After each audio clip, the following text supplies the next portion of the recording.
नमस्कार। राधे राधे। चलिए, 12 मार्च का जो है करंट अफेयर पढ़ते हैं।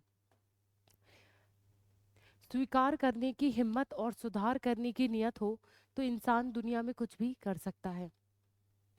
कमी है, और अगर आप स्वीकार करते हैं कि हाँ कमी है, एक्चुअल में हम में ही कमी है, और उस चीज़ को, उस कमी को महसूस करते हुए आप उसका सुधार कर रहे हैं।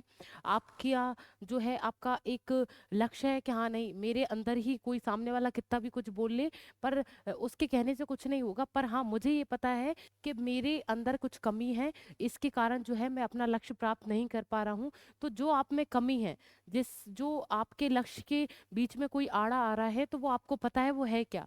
वो किसी दूसरे के कारण भी हो सकता है, आप उसको भी हटा सकते हो, ठीक है। पर आंतरिक रूप से दूसरे पे ब्लेम करना तो बहुत सरल होता है, पर खुद के अपने आप को देखकर अपनी कमी देखना और उसमें सुधार करना, ये थोड़ा मुश्किल काम है। क्योंकि खुद तो अब हमको लगता है यार हम तो सबसे अच्छे हैं, हम जो कह रहे हैं यानी सबसे अच्छी चीज़ है, या सब मतलब सब कुछ, सब झूठ बोल रहे हैं और हम ही सही बोल रहे हैं। कहने का मतलब ये नहीं है, सिर्फ और सिर्फ इतना है कि अपने आप को पहचाने, अपनी कमी देखें और बस उसको सुधार करते जाएं। और जैसे जैसे आप सुधार करते जाएंगे, अपने आप में खुद आप इम्प्रूवमेंट देखेंगे कि हाँ भाई हो रहा है। और आप अगर खुद की कमियां निखारते जाएंगे, कमियों को मतलब साफ करते जाएंगे, तो आप अपने लक्ष्य के प्रति अपने आप ही आगे बढ़ते जाएंगे, ठीक है। चलिए, तो आगे क्या है भाई, देखते हैं। जो है 12 मार्च का जो है इतिहास देख लेते हैं। क्या है, 12 मार्च 1922 में क्या हुआ था। महात्मा गांधी ने यूरोप में सामान बनाए और ब्रिटिश शासन के खिलाफ काम करने के लिए चलाए जा रहे आंदोलन के दौरान अंग्रेजों को गिरफ्तार कर लिया था। महात्मा गांधी ने यूरोप में, कहाँ पर भाई, यूरोप में सामान बनाए और ब्रिटिश शासन के खिलाफ, कौन कौन के शासन के भाई, ब्रिटिश शासन के खिलाफ जो है काम करने के लिए चलाए जा रहे आंदोलन के दौरान अंग्रेजों को गिरफ्तार कर लिया था। उन्होंने जो है एक आंदोलन चलाया, महात्मा गांधी ने, ब्रिटिश सरकार के विरोध में, और अंग्रेजों को इस आंदोलन के उसमें गिरफ्तार भी कर लिया था। ये किसके द्वारा चलाया गया था, महात्मा गांधी जी के द्वारा चलाया गया था। 1922 में ऐसा हुआ, 12 मार्च 1922 को। चलिए, 1954 में क्या हुआ, भारत सरकार ने साहित्य अकेदमी का उद्घाटन किया। ये हमने कल भी पढ़ लिया था कि साहित्य अकेदमी का जो स्थापना हुई थी वो कहाँ हुई थी, 1954 में इसकी स्थापना हुई थी। चलिए, हम्म 1872 में क्या हुआ, भारत अवास्तविक लॉर्ड मेयो के हत्यारे शेर अली को फांसी दी गई। किसके हत्यारे भाई, लॉर्ड मेयो जो है, आप सभी ने सुना होगा, लॉर्ड मेयो के हत्यारे, उनका नाम क्या है, शेर अली को जो है फांसी दी गई, ठीक है। 1872 में ऐसा हुआ, 12 मार्च 1872 को।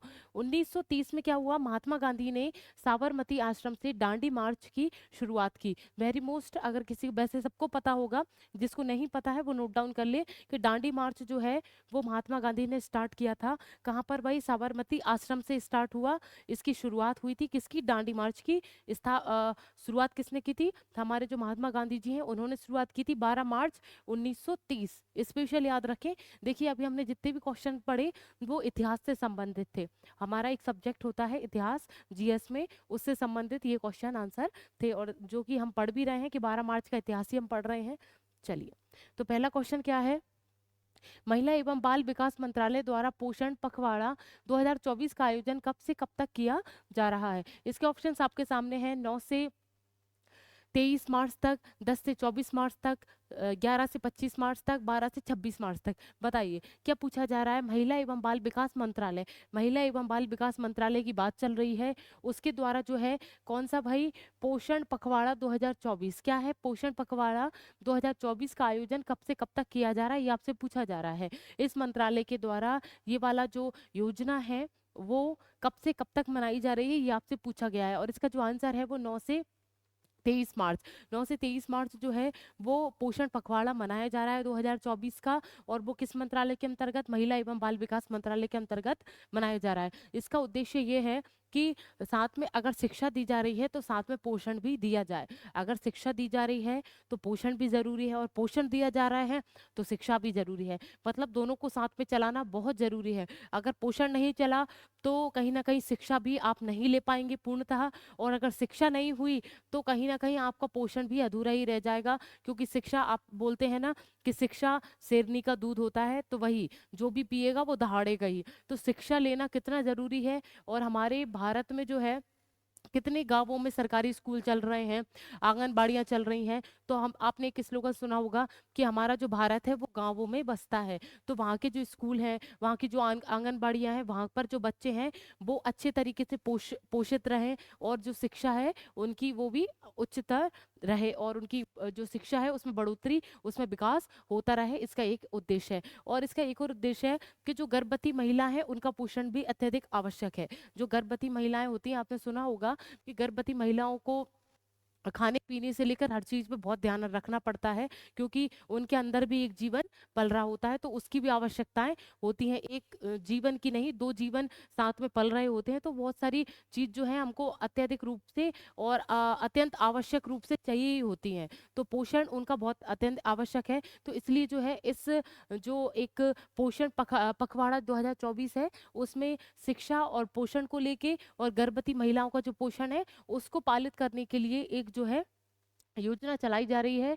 पोषण पखवाड़ा 2024 जो है 9 से 23 जो है मार्च तक चलाई जा रही है। चलिए अगला क्वेश्चन देख लेते हैं। महिला बाल विकास मंत्रालय के अंतर्गत ये चलाई गई। चलिए दूसरा क्वेश्चन है, हाल ही में 700 विकेट लेने वाले दुनिया के पहले तेज गेंदबाज कौन बने हैं?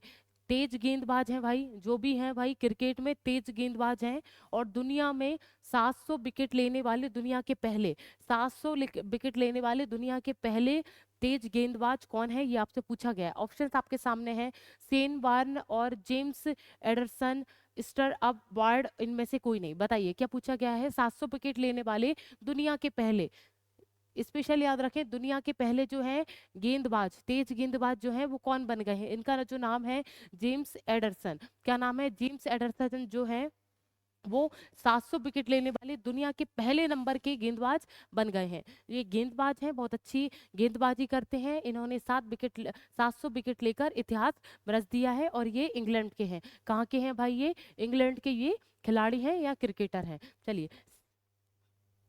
अब जो है, अब क्वेश्चन क्या है, भारत में फॉर्मूला वन ईंधन का उत्पादन कौन करेगा? बताइए क्या पूछा गया है? भारत में फॉर्मूला वन, फॉर्मूला वन जो ईंधन है वो उसका उत्पादन कौन कर रहा है, ये आप बताइए। क्या है इसके options? Well, BEL, Reliance, BPCL और इंडियन ऑयल। बताइए क्या पूछा जा रहा है? फॉर्मूला ईंधन, ईंधन का नाम क्या है? फॉर्मूला वन ईंधन जो है उसका उत्पादन कौन करेगा? और इसको नाम से भी आपको समझ में आ रहा होगा, इसका जो आंसर है इंडियन ऑयल। इंडियन ऑयल जो है इसका उत्पादित उत्पादित करेगा किस चीज को भाई? कौन सा ईंधन है? फॉर्मूला वन, इसका नाम क्या है? Formula one. अब इसका उद्देश्य ये है कि जो है कार्बन जो है उसको जो उत्पादित करते हैं, जो प्रदूषण होता है, कोई भी ईंधन हो जिससे कार्बन निकलता है, कार्बन की कितनी मतलब बहुत अत्यधिक रूप से कार्बन मुक्त हो रहा है, तो उसको जो है 0% तक लाना। कोई भी वाहन में अगर ईंधन डल रहा है तो उससे जो कार्बन मुक्त हो रहा है उसकी जो मात्रा है वो बहुत कम करना, इसका एक मेन उद्देश्य है। कि मतलब 2026 तक हम इस ईंधन को हम अपने वाहनों में उपयोग करने लगेंगे, ऐसी संभावित है। ऐसा कोई ऐसा फिक्स नहीं है कि हाँ 26 तक हो ही जाएगा, पर संभावित है कि 2026 तक हम इस ईंधन का उपयोग करने लगे, जिससे जो है कार्बन बहुत कम मात्रा में उसका मुक्त हो, और 2030 तक जो है वो हम 100% उसको लागू कर ही देंगे। ठीक है, तो कहीं ना कहीं हमारी जो प्रदूषण है उसको कम करने का बहुत अच्छा ईंधन का एक विकल्प है फॉर्मूला वन। जो कौन उत्पादित कर रहा है? इंडियन ऑयल एक कंपनी है, जो आप सभी को समझ में आ रहा होगा ये कितना अच्छा प्रोडक्शन मतलब उत्पादन कर रही है, जिसका ईंधन का नाम क्या है? Formula one. और हम इस क्वेश्चन में कुछ और भी पढ़ते हैं, देखिए।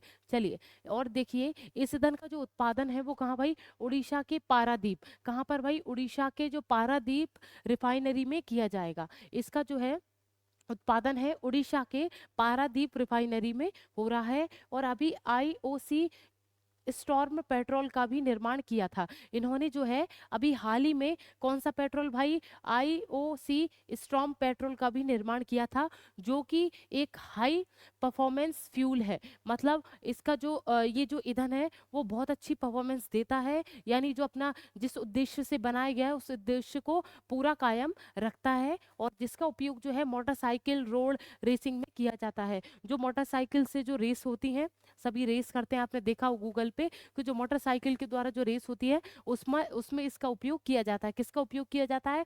आईओसी स्टॉर्म पेट्रोल का। ठीक है, अभी इन्होंने इसका भी उत्पादन किया था। चलिए आगे पढ़ते हैं। भारत का पहला मोटो जीपी नोएडा में बुद्ध इंटरनेशनल सर्किट में हुआ। स्पोर्टर और इंडियन ऑयल था। मतलब ये जो है भारत का पहला मोटो जीपी नोएडा में इंटरनेशनल सर्किट में हुआ था। कौन सा भाई? मोटो जीपी। भारत का पहला मोटो जीपी जो है ईंधन जो है नोएडा में इंटरनेशनल सर्किट में इसका उत्पादन हुआ था। ठीक है, इंडियन ऑयल ये पढ़ने की आवश्यकता नहीं है। तो ये जो है मैंने आपको मोस्ट पॉइंट बता दिए हैं, आप इसको नोट डाउन कर लें। ठीक है, चलिए, और इसका जो आंसर था वो हमने देख लिया था, इंडियन ऑयल।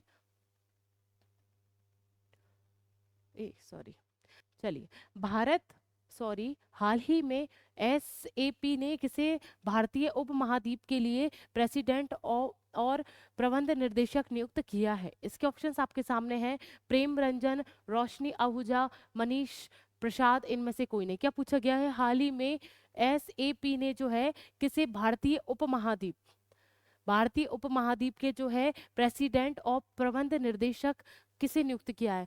मतलब जो भारतीय उपमहाद्वीप है उसका प्रबंध निर्देशक किसको नियुक्त किया गया है? क्वेश्चन ये आपसे पूछा जा रहा है, ऑप्शन मैंने बता दिया है। और भारतीय उपमहाद्वीप के बारे में आप सभी जानते होंगे कि सर ने आपको पढ़ाया भी, हम सभी को पढ़ाया है और सभी को पता होगा। चलिए, नहीं पता है तो मैं आपको बताती हूँ, पहले इसका आंसर बताइए। क्या है भाई? प्रेसिडेंट और प्रबंध निर्देशक जो है वो भारतीय उपमहाद्वीप का किसे नियुक्त किया है? और इसका जो आंसर है मनीष प्रसाद। क्या है भाई? मनीष प्रसाद जो है इसका आंसर है, उनको नए प्रबंध निर्देशक के रूप में नियुक्त किया गया है। वो भी किसमें? भारतीय उपमहाद्वीप में इनको प्रबंध निर्देशक के रूप में नियुक्त किया गया है। भारतीय उपमहाद्वीप में कितने देश आते हैं आप देख लीजिए। भारत लिख लीजिए, लिख नहीं, अब सुन, मैं बोल रही हूँ आप लिख लेना। ठीक है, भारतीय उपमहाद्वीप कुछ देशों का एक समूह है, उसमें भारत आता है, पाकिस्तान आ जाएगा, नेपाल आ जाएगा, भूटान आ जाएगा, बांग्लादेश आ जाएगा, श्रीलंका आ जाएगा, मालदीव आ जाएगा। कौन कौन से आप लिख लीजिए, मैं बोल रही हूँ भारतीय उपमहाद्वीप में कौन कौन से देश आएंगे? पाकिस्तान, भारत, नेपाल, भूटान, बांग्लादेश, श्रीलंका, मालदीव, और इधर ही कुछ छूट गया, मैंने बोल नहीं पाया शायद। यहाँ देख, एक बार और बोल दे रही। पाकिस्तान, भारत, नेपाल, भूटान, बांग्लादेश, श्रीलंका और मालदीव। ठीक है, आप लिख लीजिएगा।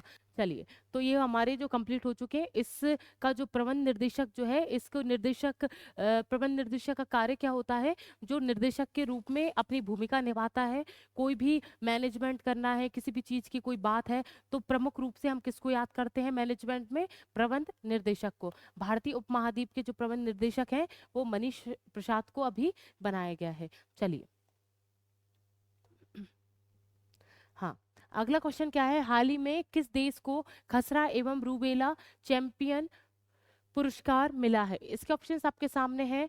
माल्टा, इंडोनेशिया, रूस, भारत। क्या पूछा गया है? हाल ही में किस देश को खसरा एवं रूबेला चैंपियन जो पुरस्कार है वो दिया गया है, या आप इसका आंसर बताइए। क्या पूछा गया है कि जो एक खसरा और रूबेला एक जो बीमारी है उसका जो एक पुरस्कार दिया गया है, चैंपियन पुरस्कार। इसका मतलब आप समझ पा रहे होंगे कि इस पे फतह हासिल कर ली है। मतलब खसरा और जो रूबेला बीमारी है उसको जो है हमने बहुत हद तक हमारे ठीक कर लिया है, कोई वैक्सीन है उसकी, और हमने उसकी वैक्सीन भी तैयार कर ली है और उसको जो है जड़ से खत्म कर दिया है। उसकी विजय के लिए ये पुरस्कार दिया गया है। वो किस देश को दिया गया है ये आपसे पूछा गया है, और इसका जो आंसर है भारत।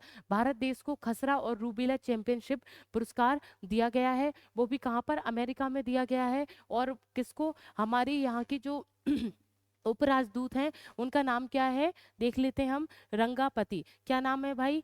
देख लिए, हम पढ़ते हैं इसको। ये किसको मिला है? श्री प्रिया रंगानाथन। रंगापति भी इनको बोलते हैं, पर इनका असली नाम क्या है? श्री प्रिया रंगनाथन। ये कौन है भाई? हमारी भारत की उप राजदूत हैं जो अमेरिका में है। उनको हमारे भारत के एक प्रतिनिधि के रूप में वहां पर उनको ये पुरस्कार दिया गया है, क्योंकि खसरा और रूबेला जो है उसकी वैक्सीन देकर हमारे जो भारत ने जो एक सराहनीय काम किया है, जिसको जड़ से खत्म किया है इन बीमारियों को, इसलिए हमारे भारत को एक पुरस्कार प्रदान किया गया है, खसरा और रूबेला चैंपियन पुरस्कार। वो हमारी अमेरिका में एक उप राजदूत थी, हमारे भारत की उपराजदूत थी, जो अमेरिका में थी, उनको वहां पर ये पुरस्कार भारत के प्रतिनिधि के तौर पर दिया गया है। चलिए।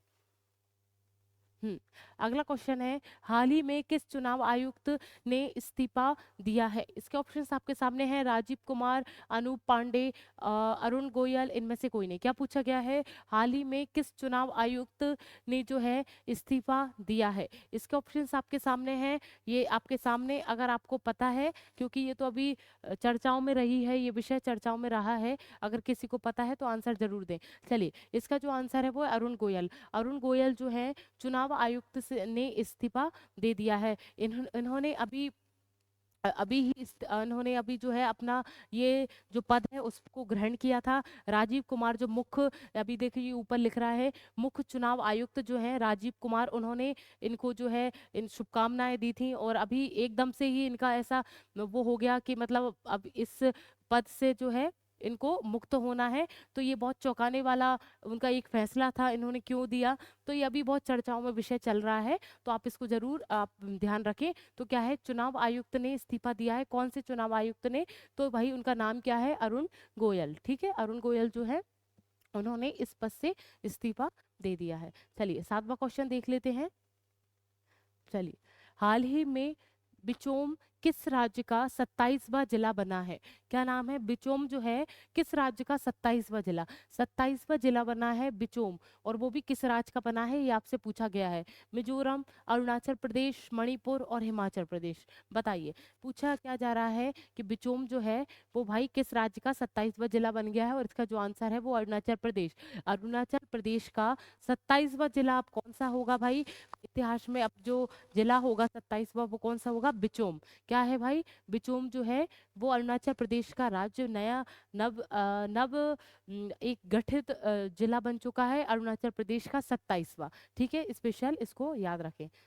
चलिए, 8वां क्वेश्चन है, हाल ही में कृषि मंत्रालय ने कहाँ कृषि एकीकृत कमान एवं नियंत्रण केंद्र का उद्घाटन किया है? इसके ऑप्शंस आपके सामने हैं, मुंबई, बेंगलुरु, कोलकाता, दिल्ली। बताइए, क्या पूछा जा रहा है? कृषि मंत्रालय किसके द्वारा भाई? कृषि मंत्रालय के द्वारा जो है कहाँ पर कृषि एकीकृत कमान और नियंत्रण केंद्र जो है वो उसका उद्घाटन किया गया है, और इसका जो आंसर है वो है दिल्ली। दिल्ली में जो है कृषि मंत्रालय के अंतर्गत केंद्रीय कृषि एवं किसान कल्याण एवं जनजातीय मंत्रालय जो है, उनका मंत्रालय के मंत्री का नाम क्या है? अर्जुन मुंडा। क्या नाम है भाई? अर्जुन मुंडा। एक बार सुन लीजिए, केंद्रीय कृषि एवं किसान कल्याण और जनजातीय जो कुछ मामले हैं, उनके जो मंत्रालय है उसके मंत्री का नाम क्या है? अर्जुन मुंडा। अर्जुन मुंडा के द्वारा जो है ये एक केंद्र स्थापित किया गया है दिल्ली में। अब दिल्ली में स्थापित किया गया है, इसका एक उद्देश्य यह है, और ये कौन सा केंद्र है? कृषि एकीकृत कमान एवं नियंत्रण केंद्र, ये स्थापित किया गया। भाई ये जो केंद्र है इसका उद्देश्य ये है कि किसानों को जो है डिजिटल जो प्रौद्योगिकी है उससे अवगत कराना, जिससे उनका जो कार्य है वो सरल हो जाए, कोई भी सूचना है उनको तुरंत मिल जाए, या कोई भी उनको टेक्नोलॉजी से संबंधित कोई भी उनका काम सरल हो रहा है, या किसी फसल से उनको कोई जानकारी चाहिए है, उससे उससे संबंधित या सिंचाई से संबंधित कोई जानकारी है, तो उनको उससे अच्छे तरीके से वो सूचना मिल जाए। तो कहीं ना कहीं उनको तकनीकी से अवगत कराना इसका एक मेन उद्देश्य है, और ये स्थापित कहाँ किया? दिल्ली में। चलिए।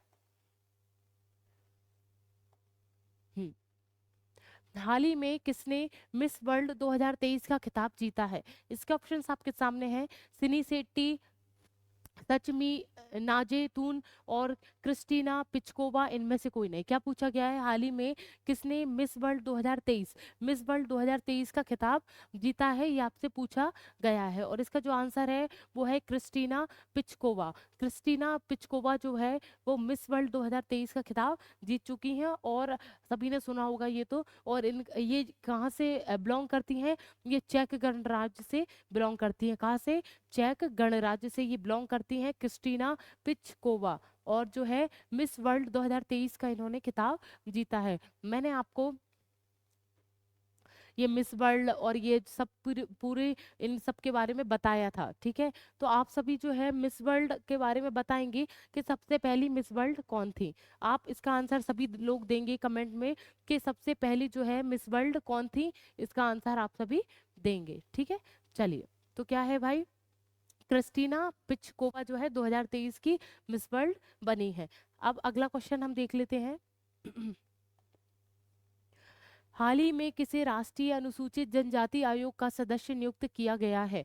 इसके ऑप्शंस आपके सामने हैं, प्रदीप वर्मा, आशा लड़क लकड़ा और सीपी सिंह, इनमें से कोई नहीं। क्या पूछा गया है, हाल ही में किसी राष्ट्रीय अनुसूचित जनजाति आयोग, ये कौन सा आयोग है भाई, राष्ट्रीय अनुसूचित जनजाति आयोग जो है उसका सदस्य नियुक्त किया है, वो किसे किया है ये आपसे पूछा गया है, ठीक है। ऑप्शन भी आपके सामने, और इसका जो आंसर है वो आशा लकड़ा, आशा जो लकड़ा है उनको जो है इस आयोग में एक सदस्य नियुक्त किया गया है। राष्ट्रीय अनुसूचित जनजाति आयोग में सदस्य के रूप में अब ये भूमिका निभाएंगी, ठीक है। ये बीजेपी की जो है राष्ट्रीय कार्यकर्ता थी, ठीक है, राष्ट्रीय मंत्री थी, ठीक है। बीजेपी की ये राष्ट्रीय मंत्री थी, इनका नाम क्या है, आशा लकड़ा, ठीक है। बार बार लकड़ी वो आ रहा है, ठीक है। तो आशा लकड़ा जो है वो बीजेपी की राष्ट्रीय मंत्री थी, अब उनको जो है राष्ट्रीय अनुसूचित जनजाति आयोग का जो है उनको सदस्य नियुक्त कर लिया गया है, ये सदस्य के तौर पर इस पे काम करेंगी। इनकी जो क्रियाशीलता थी और इनके जो प्रतिभाशाली व्यक्तित्व है, इसके कारण इस आयोग में इनको सदस्य की नियुक्ति मिली है। चलिए, ये लास्ट क्वेश्चन था, और अब जो है हम क्यों क्विज देख लेते हैं जो उसका आंसर। गूगल ने हाल ही में जेमिनी एआई के लिए एक नया अप, अपडेट रिलीज किया है। जेमिनी एआई आर्टिफिशियल इंटेलिजेंसी, ठीक है, जेमिनी आर्टिफिशियल इंटेलिजेंसी गूगल का आर्टिफिशियल इंटेलिजेंस चैट बॉट है, ठीक है, जिसे यूजर के सवालों के सटीक जवाब देने के लिहाजा में डिजाइन किया गया है। इसके बारे में हमने पहले भी बात कर ली है। जेमिनी एआई जो है वो एक चैट बॉक्स है, मतलब आप जैसे गूगल पे सर्च करते हैं ऐसे ही आप इस पे सर्च करेंगे तो आपको अच्छे अच्छे आंसर मिलेंगे, और ये तब तक आंसर देता रहेगा जब तक आप क्लिक करेंगे कि आप इस जानकारी से संतुष्ट हैं या नहीं। अगर आप बोल देंगे हाँ है तो वो बंद हो जाएगा, और नहीं है तो आपको और भी अपडेट, कुछ और भी जानकारी वो दे देगा। फिर आपसे पूछेगा आप इस जानकारी से संतुष्ट हैं या नहीं, आप बोल देंगे नहीं है तो और भी जानकारी उससे निकाल के आपको दे देगा। मतलब ये अपडेट वर्जन निकाला गया है। चलिए, जेमिनी एआई। अब अगला जो आज का क्विज है वो देख लेते हैं। केशवानंद भारती मामला निम्नलिखित में से किस सिद्धांत से संबंधित है, ठीक है। केशवानंद भारती जो मामला है वो निम्नलिखित में से किस, निम्नलिखित यानी ये, ठीक है, ये तो हटाओ, ठीक है। तो जो केशवानंद भारती मामला जो है वो किस सिद्धांत से संबंधित है, ऐसा ये क्वेश्चन पूछ रहा है। आप इसका आंसर जो है देंगे कमेंट में। चलिए, इसी के साथ मैं आपसे फिर कल मिलती हूँ। राधे राधे।